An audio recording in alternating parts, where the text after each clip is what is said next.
Bir dikkat kılınlar. Allah razı olsun. Şu birinci gün yakada meyli men bulay, meyli Mehmetcan Damolla, meyli başka ehli ilimlerden birisi gakkıgılı çıkan vakitte arka tarafta bu adamlar yeni tebliğ başlığı koptu degen okşagan gepler bulaptı.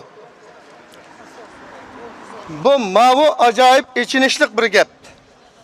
Biz emniyette aşının derdini, aşı iddianın derdini tartıqlıq. Aslında bizden dinimizden bir prensibi var. Peygamberimiz Muhammedun sallallahu aleyhi ve sellem'nin bir hadis-i şerifi var. لن يشبع المؤمن حتى يكون لن يشبع المؤمن من خير يسمعه حتى يكون منتهاه الجنة. Mümin degen yaxşılıkını anlap toymaydı. Ta onun berip toktaydığı yeri cennet olmuğuça degen. O cennetke kirmigüçe yaxşılıkını anlap kanmaydı degen. Müminin sıfatı bu degen gep. Bunundan özümüzü ölçep bakış lazım aşında karındaşlar. Bu eğer tebliğ kısa, tebliğ degen Allah'ın Resulü'nün muradını, maksadını yetküzüş degen gep. Şeriatın talimatlarını yetküzüş degen gep. Bu talimat, şeriatın talimatıdın bizar buluş. Bunundan üzünü tartış. Bunun hoş yakmaslık. Bu imanға alakalık mesele karındaşlar. Bu yaman xatarlık mesele. Sahabalarının işidin Abdullah ibn Mesud deydiğen bir sahabe olgan. Peygamberimiz sallallahu aleyhi ve sellem'nin ailesiga birden bir ruhsatsiz kiriş icazeti verilgen. Qanday vaqtda kirse kiralaydigan faziletga ega bir sahabe.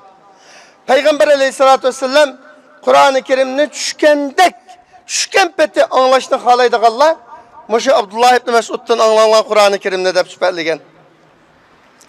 Cennetke kirish haqida xush bisharat berilgan sahabalardan. Şu sahabe deydi, men Kur'an-ı Kerim'ge en alim kişi. Kur'an-ı Kerim'nin her bir ayetinin neydi tushganini, qanday tushganini, nim munosabat bilan tushganini en yaxshi biladigan adam men. Shundoq bo'lsa-mu, agar men bilmaydigan narsadan, ma'lumotdan birini biladigan adamni bilsam dunyoning bir yerida. Agar uloq bilan aşağı bağılib o'tganlar yavlab qolsa, men aşı bir tal ma'lumot uchun ashuning qishiga bordim degan.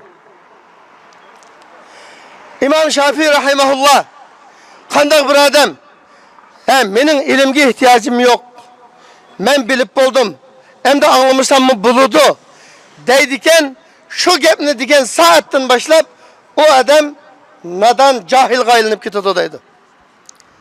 O qaraquzaq bir insonga aylanib ketadi shu vaqtdan boshlab deydi. Bu favqulodda nozik masala qarindoshlar.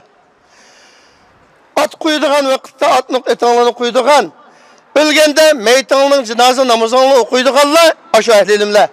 Ashulimi tabliğ, ashumi nasihat. Bu hazır mushunda paytda qilingan gaplar hech qachon tahoratning mustahablari haqida, choch soqol to'g'riliq bo'lmayotdi.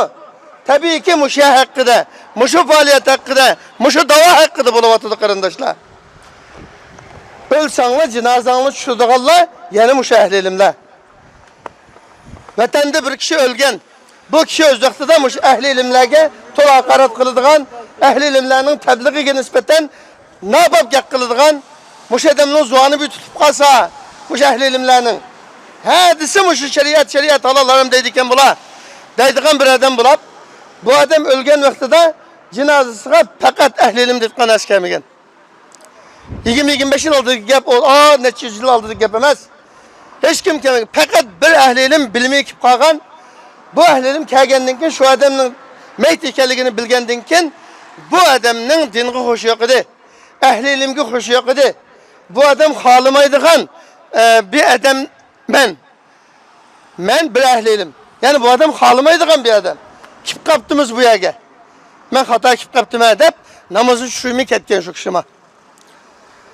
Neticede bu adamның janoza namozi bir kun kechiktirilgan, namozni tushirdigan adam yo'q.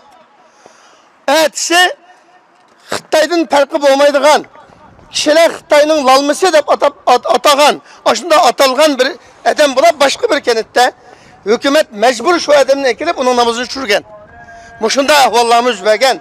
Şuna ehli ilim çıksa yeni dinden kıgıl koptu, yeni tablık kıgıl koptu diyen magepten kattık saklananlık karındaşlar. Yaman hatırlık yapma o. Allah saklasın. Cenab-ı Hak Subhanahu ve Teala hemimizin kalbini iman, İslam'a içiversin. Hak na haklı, doğru hatanı fark etaleydiğin paraset, ekligisi kılsın. Kılgan bu amellerimizi Cenab-ı Allah öz dergahida kabul kılsın. Vesselamu aleyküm ve rahmetullah.